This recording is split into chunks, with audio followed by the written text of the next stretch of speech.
minutes after 12 is the time. We often observe that there is no point having a mind if you never change it. So credit to Lee, who was a bit rude about the GP, well, very rude actually, about the GP who rang in earlier, and I read out his message in, I think, a suitably caustic tone. But Lee's been back in touch to say, I sincerely apologise for my last message. I just snapped after a bad experience.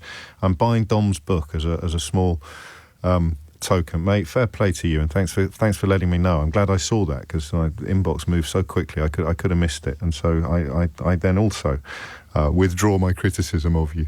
Well, I'm not going to apologise for it necessarily. 7 minutes after 12 is the time. Right, we're going to do something really different now. This is, I'm off tomorrow and on Friday because I want to be able to dedicate myself properly to celebrating the Platty Jubes. I don't want to be distracted by work. All that bunting to knit. This could collapse horribly. We need to have something in reserve if it all falls apart like a cheap suit or a Boris Johnson premiership. What would we put in? We might do the holidays stuff. I think that's a bit of an open goal. I've got 9. All right, this is going to sound even I can't bring myself to. Right, you ready for this?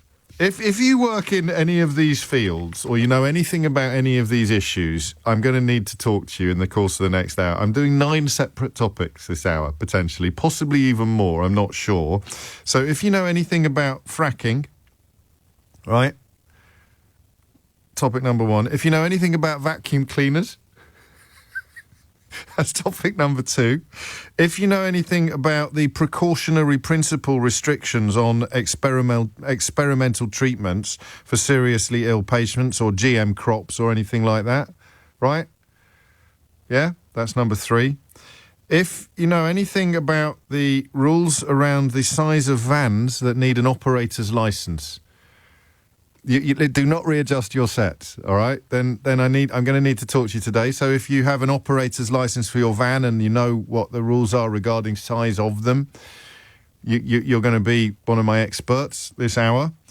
If you know anything about the limits on electrical power levels of electrically assisted pedal cycles. I'm not joking. If I can't find someone in at least, I don't know, half a dozen of these categories, I'm going to be talking in uninterrupted until 1 o'clock, or launching an entirely new subject at 12:30 today.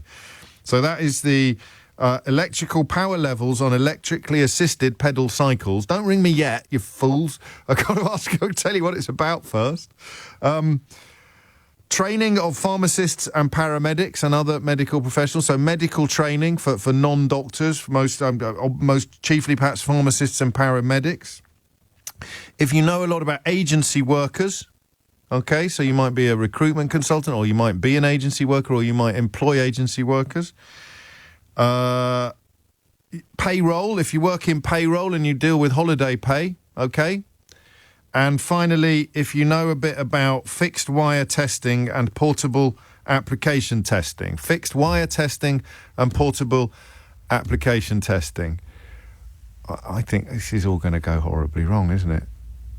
All right, do you want to know why those 9 issues are on my agenda today? And this is where it's a curious mixture. I would say it's 52% spluttering disbelief, coupled with a sort of slightly amused sense of wonder, and 48% furious indignation at what these people continue to do to our country. So I don't know if you remember when the Brexit Opportunities Minister, Jacob Rees-Mogg, made a direct appeal to the readers of right-wing newspapers to come up, and this was about 5 years after the referendum result, when Jacob Rees-Mogg went to readers of The Sun and the Daily Express to ask them to come up with ideas that would make Brexit look like a good idea.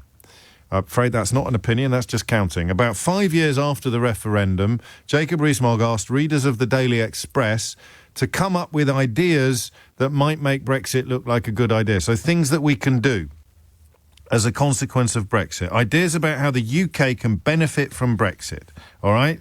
In fact, why don't I read this from the Daily Express so you can't accuse me of bias. Brexit Opportunities Minister Jacob Rees-Mogg made a direct appeal to Express readers and people around the country for ideas about how the UK can benefit from Brexit.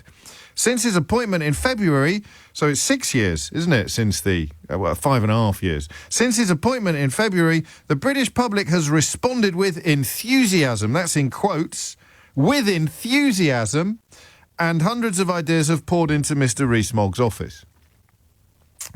The hope was that, free of the EU and interference by the European Commission, the UK could rip up vast quantities of unnecessary red tape and allow the economy to power forward.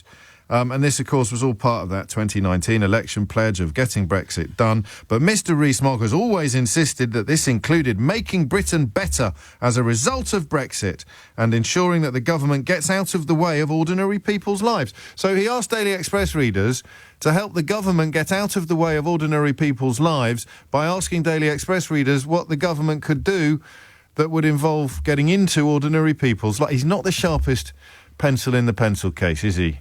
Old J-Dog.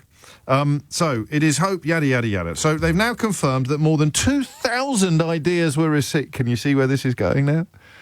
2,000 ideas were received, of which, wait for it, yes, indeedy, they have whittled those 2,000 ideas down to the 9 best ideas.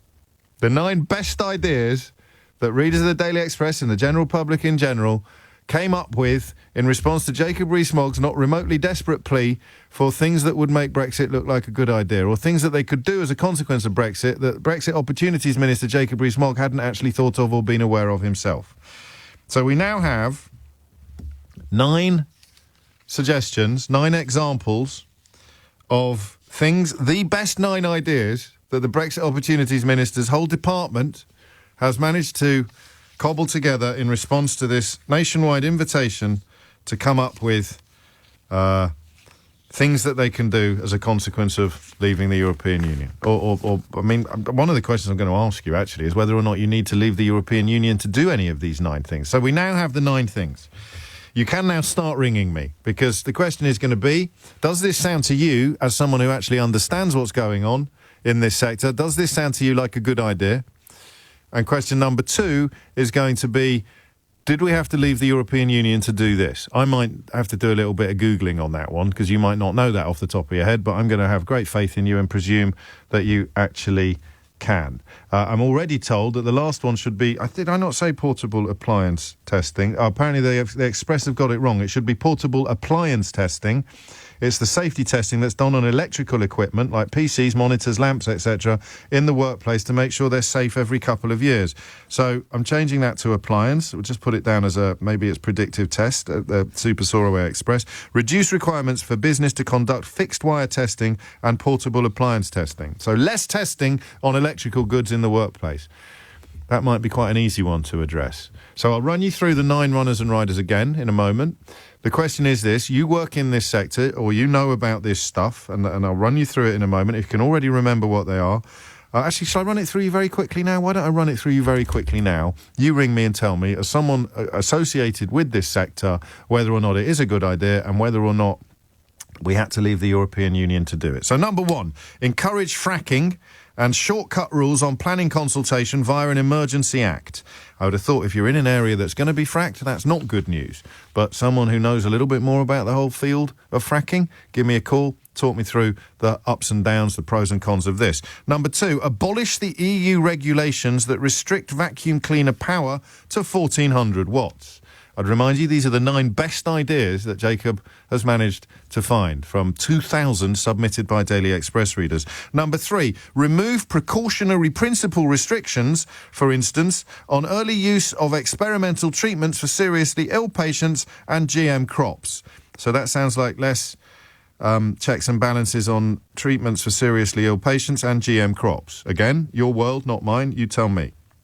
Number 4, abolish rules around the size of vans that need an operator's licence. 0345 6060 973. Number 5, abolish EU limits on electrical power levels of electrically assisted pedal cycles.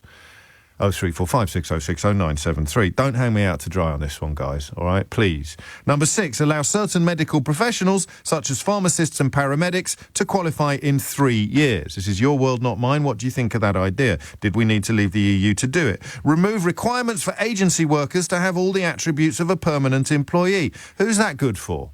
Doesn't sound to me like it's good for the agency workers, but this isn't my world, it's yours. Give me a call, tell me about the ups and downs. Simplify the calculation of holiday pay Why did you Brexit again, Gary? To simplify the calculation of holiday pay. Could you not do that in the EU? I don't know. You work in payroll. Perhaps you do. 03456060973 and reduce requirements for businesses to conduct fixed wire testing and portable application testing. Pick your subject, pick your area of expertise. Unlike Michael Gove, this programme has never rejected experts. It's never got tired of experts. We need them, especially on a day like today, and we can pick them off one by one and work out whether or not, in and of themselves, or perhaps collectively, this actually changes the whole Brexit debate and allows Jacob Rees-Mogg to stand up in Parliament and say, well, actually, I think you'll find that it was a brilliant idea because we've managed to remove requirements for agency workers to have all the attributes of a permanent employee and abolish the regulations that restrict vacuum cleaner power to 1,400 watts. And for a man that almost certainly has never used a vacuum cleaner in his life, that is no doubt a very, very big deal. 21 minutes after 12. I suppose we could also ask whether or not you as a Brexit voter feel that the best 9 things that Jacob Rees-Mogg and the massed ranks of Daily Express readers can come up with are encourage fracking, change vacuum cleaner legislation, remove precautionary principle restrictions, remove precautions on medicines for seriously ill patients and GM crops and other things, abolish rules about van sizes that need operators' licences, abolish EU limits on electric power levels of bicycles, allow medical professionals to qualify more quickly, so less training for medical professionals, remove requirements for agency workers to have all the attributes of a permanent employee, simplify the calculation of holiday pay, and reduce requirements for business to conduct fixed wire testing and portable appliance testing. But I don't know if I'm going to have time for that. Take your pick on this one. What do you reckon? Terry's in Bournemouth. Terry, what can you tell us? Hello, James. Can I sing Rees-Mogg a quick song? Yeah, well, yeah, as long as it doesn't have any rude words in it. No. Go on, then. You're telling me a pack of lies. You're trying to pull the wool over them. You're conning. This is conning everybody. Well, you might say that. He might know a lot more about fixed wire testing and portable appliances than you do. We've spoken before. Apart from doing that meatloaf thing, I'm an electrician, and that's a relief, mate. Don't give up the day job. No, I had to go back to it. Go on. I'm the electrician that answered your question about birds on a wire. And yes, I missed you. I remember that. You parachute down. Fixed wiring, I test it, and portable appliances. Basically, you don't need the EU or be in or out of the EU. When portable appliance testing came in, I initiated a protocol years ago. It was under the Electricity at Work Regulations, 1989. Yeah. And in that, a company can specify the frequency of the appliance testing, and it all depends. You know, at the time I was working for what used to be Network South East on the railway, and we had heavy use tools, handheld tools with electrical cords, and they were getting damaged every 3 months. So we'd want them tested quite regularly, wouldn't we? Absolutely. Yeah. And then if you've got something that is that a portable appliance, the thing you're talking about? That's a portable appliance. There's anything you plug into the main. So electric equipment should be tested less, is what Jacob is suggesting. Well, this is what he's saying. That's what I'm saying. He's just trying to con us. It absolutely is. What about the fixed wire? What does that actually mean? I should start by asking you what it means. What's fixed wire testing? Fixed wire testing is anything other than portable. So it might be a hand dryer in a bathroom. It might be your lighting. It might be your sockets. The bigger the installation, the more complex. But generally, that's tested every 5 years. So there's no, as far as you can tell, there's no plus side to testing it less, and there's not necessarily even any EU requirement. Well, that's one off the list. Not that I'm aware of. No, fine. This stuff had already been legislated way before we left let's say this correctly, the madness that called the B word. Yes. So I didn't know this was going to happen, and it's quite fortuitous that it has, but there's a rather good exclusive, at least I think it is. This is more your world than mine. In the Engineering and Technology magazine, E&T, this week, under the headline, Exposed, the National Wiring Scandal Putting Lives at Risk. And it's a great piece of work that dropped on Monday by a journalist called Conor McClone which was brought to my attention by another contributor to E&T. And it says, inadequate inspections on the safety of wiring in buildings across England are increasing the risk of fires, E&T has found. A flawed regulatory system has sparked a race to the bottom, with some businesses profiting at the expense of the public safety. So this appears to suggest that there's not enough testing going on at the moment, and that is endangering the members of the public. And yet the Brexit bonus that Jacob's trying to sell us is that they should reduce requirements for businesses to conduct fixed wire testing. Am I right to tie these two stories together? You're absolutely my correct, James. Yeah. I mean, it's bad enough as it is at the moment. I'm working in contracting for social housing, and we're picking up on a lot of poor testing that's done before my company took over. Wow. I'm not going to say any names. No, don't. Of course. But, you know, it really, really is a sorry state at the moment. So to deregulate it even further, but isn't that the case? It's the government of deregulation, the so-called bonfire of but testing is supposed to be bonfire of red tape. It's supposed to make life easier. It's not supposed to make buildings more likely to catch fire or have people using dangerous tools. And all they're going to do is move the problem somewhere else, and whatever money is saved in one place will be picked up by the NHS in dealing with people with severe burns. Oh, my days. Please God, no. All right, well, I said it at the beginning of this conversation, and I'll say it at the end. It might be that J-Dog understands fixed wire testing and portable appliance testing better than you do, Terry, despite your... How many years as an electrician? Oh, my God. 1981 I qualified, so yeah. 41. Can I tell you one quick thing, James? As long as it's not sung.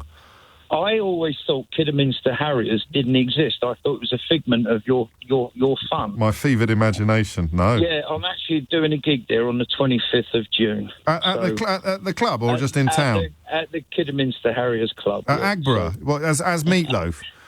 Yeah, that's right. Oh, well, we can shift some tickets now. Seriously. I mean, get yourself down there. Seriously. Get yourself down there. It's a beautiful... You get a pint of Bathams. Give them my love, won't you, Terry? I'm going to dedicate a song to the James O'Brien show. What's it going to be? I'd do anything for love, but I won't do that. I like that one. Or bat out of hell. Bat out of hell. Boris on his way out of number 10. Love it. Well, good luck. And be kind to the audience. They're a great bunch down there at Agborough. Thank you, Terry. I covered a lot of ground in that call, didn't we? So that's number 9 off the list. Reduce requirements for businesses to conduct fixed wire testing and portable appliance testing, against the backdrop of a story this week showing that inadequate inspections on the safety of wiring in buildings across England are increasing the risk of fires. This is a quote from a man with as many years in the industry as Terry has. People know it's a huge problem, but it's all down to money. That is because your normal householder or unscrupulous letting agents and landlords are simply driven by costs, and testing costs money, and even though it saves lives, some people will prioritise the saving of money over the saving of lives. So that's 0 out of 9 so far.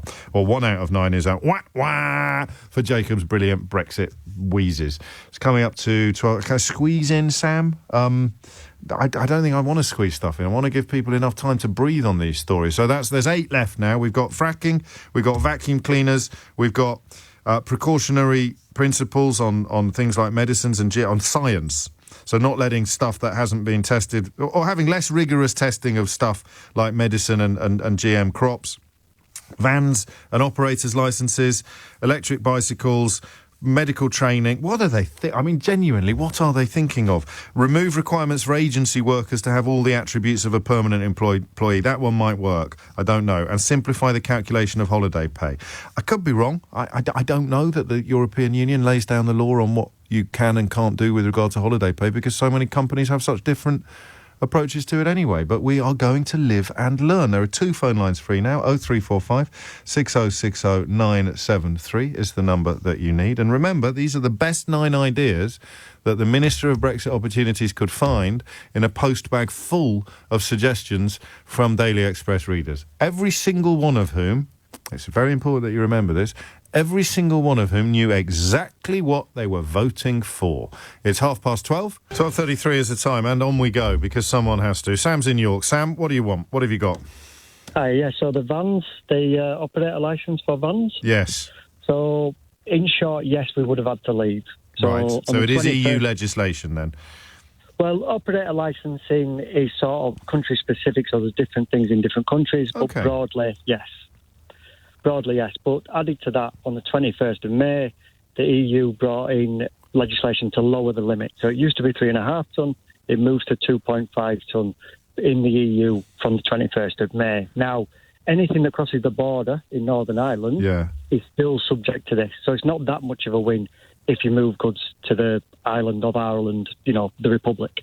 In regard to, is it a good thing? Yeah. So this legislation stops people like, the big companies that deliver lots of stuff every day, exploiting drivers by having them driving for longer than 10 hours.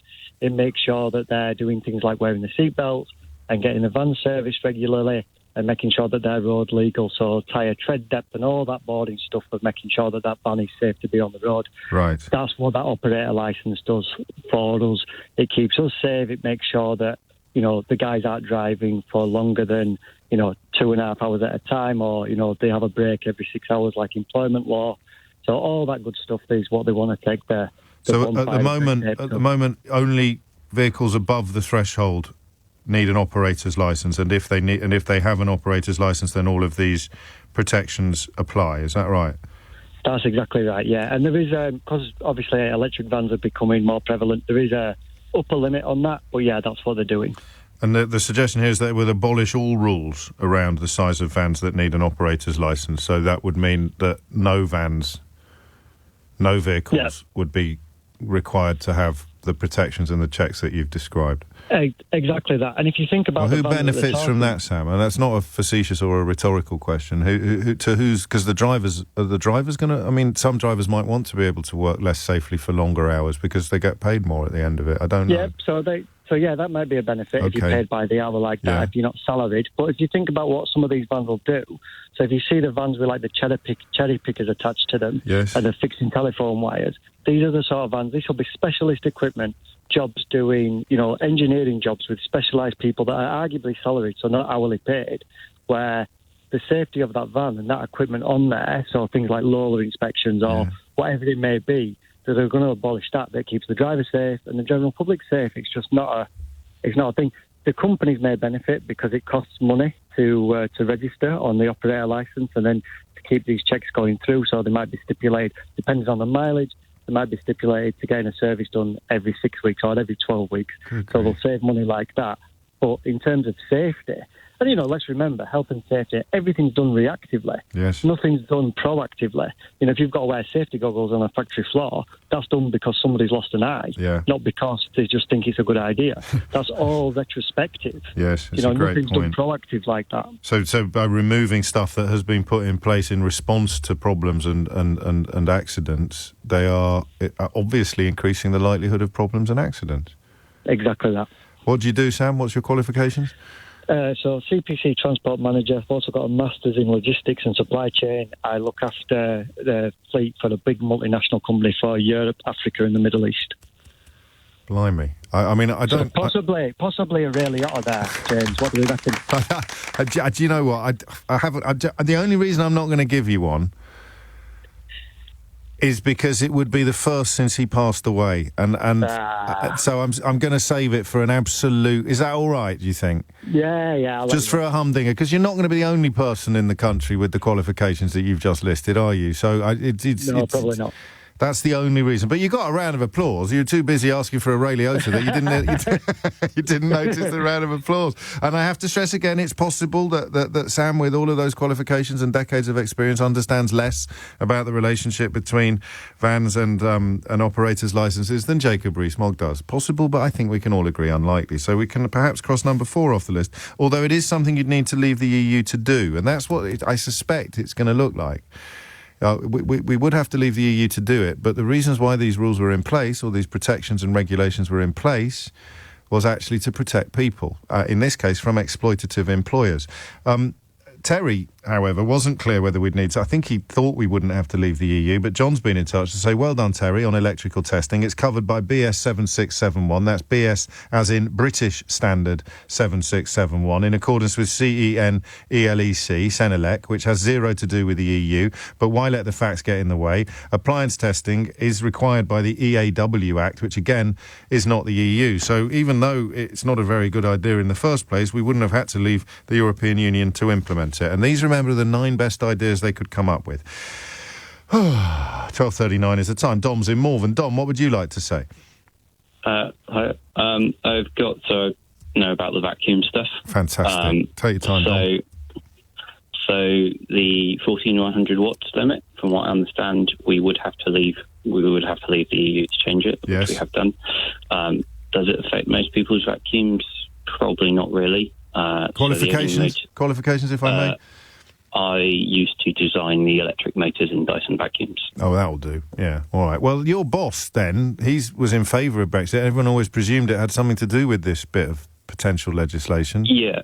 So the total wattage of a vacuum used doesn't necessarily correlate with the amount of power used to suck the actual dust and dirt off the vacuum. Right. Because of efficiencies, by limiting it to a certain power, you've got to improve the efficiency of the motors and the way you pick stuff up. So if we let go and remove those limits, then kind of you can just, rather than improving your efficiency of the motor of the product, you can just increase it and brute force your way through to more performance. I understand almost all of that. So the short answer is that the better you are at your job, the less of a problem the 1400 watt limit would be. So you have a more efficient for most people motor. with handhelds, for most people using handheld vacuums, they're not even anywhere close to that kind of usage. It's funny, isn't it? I mean, maybe there are loads of people listening to this programme who are profoundly frustrated by the lack of suction that their vacuum cleaner provides, but it's not something one hears about very often, is it? No, I mean, certainly not if you've got a Dyson or a Henry or one of the sort of high end ones. The customer satisfaction seems pretty high looking at the stars. So on. Probably the main benefit for a company is probably if you can advertise your vacuum at 1500, 1600 watts, even though it might not be any better, it's a bigger number on the box. Well, they could put it on a bus as well, couldn't they? And not you just could a put box. it really nicely on a bus. That'd look good. Plaster it anywhere you want. You could even vacuum it. Dyson appliances are not made in the UK anymore, are they? No. Right, no. So this would only apply to stuff that was made here, presumably, because if you wanted to sell it to anyone else in the European Union, it would have to abide from my limited experience of kind of strategy, probably you wouldn't go out your way to make a different variant for the UK. Just for the UK market. I mean, Pneumatic International, who make Henry cleaners, they're still based here, I think, but Hoover and Dyson make their products abroad. So the only thing that this would apply to is perhaps the Henry, which is already widely regarded as being a pretty good vacuum cleaner. Yeah. So another one then. So yes, we would have to leave the EU to do it, but why would anybody want to? Yeah. Thank you, Dom. I'm going to give you a round of applause. I mean, I like this. Your qualifications are pretty strong as well. Do you know, I mean, I don't want to lead you into uncomfortable territory, but do you know why James Dyson was so keen to leave the European Union? Did anything filter down to the shop floor or the laboratories? From my understanding, and it is a lot of it is probably hearsay, and I don't want to get in trouble by my former. But so there was kind of the way some companies test it is various. So, for instance, Dyson are known for their bagless vacuums. So the performance of a vacuum when it's for a bag vacuum at fully empty compared to full is very different. So it's one of why Dyson's tagline is the same performance till full. Right. Because it would be but the official measures almost discriminated against bagless vacuum cleaners. So, in a way. So that makes sense. I think that maybe why he could do it, from what I remember, is he was initially pro-EU and then kind of, I think as issues arise around that, then maybe that changed. But yeah. Okay, no, that works. That works as an answer. I understand that as well, which is a testament to your clarity of explanation. And of course, I think he transferred everything to Singapore shortly after the vote, didn't he? In terms of actual manufacturing. So we cross that one off as well. The vans, the hoovers or the vacuums, and the fixed wire testing is really worrying because of this story that was published in E&T this week about the inadequate inspections on the safety of wiring already increasing the risk of fires. It's a fairly comprehensive piece of research, but Jacob's big idea is to have even less requirement for businesses to conduct fixed wire testing and portable appliance testing. Who doesn't wake up in the morning and say, you see that fella over there with a whopping great pneumatic drill? Not pneumatic, that would be petrol power. See that fella over there with a big drill or some other massive electrical appliance? I hope that's not getting tested too much. I really do. That would really worry me if they were testing that stuff too much. It's coming up to 12:45. I don't think I'm going to cross all 9 off the list, but looking at my screen, I've got a fair chance of getting 2 or 3 more before Sheila Fogarty takes up her position behind the microphone. The time now is just coming up to 12:45. And on we go. 12:48 is the time. 9 brilliant ideas. The best 9 ideas that were submitted to, what's his ludicrous department called? The Department of Brexit Opportunities, presided over by the genius that is Jacob Rees-Mogg, have been published by the Daily Express, and we're picking them off. It's not going well from their point of view, but then who honestly expected it to? One important thing to remember is that everybody knew exactly what they were voting for. Ollie's in Houghton in Cambridgeshire. Is it Houghton or Horton? Houghton. Houghton even. Houghton. Yes. It's Houghton. There's one in Norfolk called Houghton. Yeah, in Houghton, if you call it Houghton, you get a scolding look from everyone. There's because you're kind of, getting your East Anglian villages mixed up. I think so. What have you got for me, Ollie? So to talk about the electric bikes and the laws around them. Go on. At the moment, I think in line with the EU regulations, we have it so if you're riding one on the road, it can't have over 250 watts of power coming to the bike. Yeah. And they're also limited to, so you've got a couple of different ways of powering them. So you can either pedal and the motor and the wheel kicks in and it helps you sort of go, or you've got a throttle. So with the regulations at the moment, that can only help you up to 15.5 miles an hour. And, if the motor or anything helps you over that, then it's not legal and you have to only use it off-road. So 15.5 mile an hour limit? Yeah. Or you could go faster than that if you're pedalling? Yeah, under your own speed. But basically the electric part of it can only help you up to 15.5 miles an hour. That seems quick enough to me. It's a bit hard to envision. I was watching the tennis last night and I was marvelling that the serves are faster than I've ever driven. But that's not really very relevant to this conversation. You work in the sector. Do you feel that 15.5 is an unfair limit or an unsafe limit? Is there a plus to this, is what I'm asking? Well, yeah, so I don't work there anymore, but that's why I used to run a small company while I was at uni with a friend, and we used to sort of build and sell them and sell them to people around the local area. Blimey. So 15.5 miles an hour, it's more than enough. We used to build off-road ones for people who used to go sort of on like mountain bike trails and stuff like that. Right. We used to go all the way up to 1,500 watts, so I know on a flat surface you get that up to about 45 miles an hour, and on a push bike with thin, small tyres, that's not the safest thing in the world. So if you were to have everybody going around on the roads on them, you're looking at catastrophic loads of accidents, people getting knocked off. And so anyone unhappy about e-scooters at the moment, which is, I believe, almost all of the right-wing media, should be furious about any suggestions that they're going to make electric bicycles go much faster. Exactly. And the other thing is, to be honest, we are in line with the EU on it, but we also do go a little bit of a step further in our law specifically, that you can't ride them if you're under 14, whereas in a lot of European countries you can. So, weirdly, we go a step further on our own. So we already had control of that then, in other words. Yeah. And the benefit would be to, I don't know who, really, on this one, do you? People who want to be able to go faster than 15.5 miles an hour on an electric bicycle, really. That's the constituency. Yeah.